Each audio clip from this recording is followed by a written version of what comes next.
फायदा क्या है पुमा मैंने तो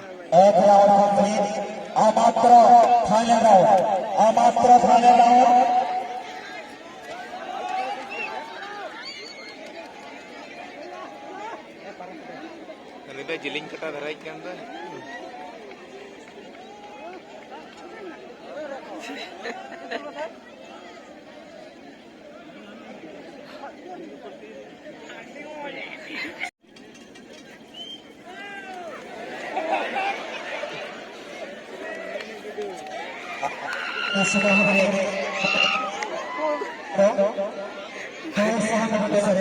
फायदा क्या है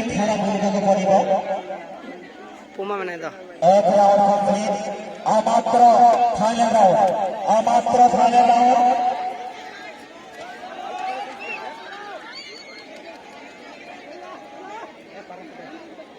जिलिंग कटा धराई के अंदर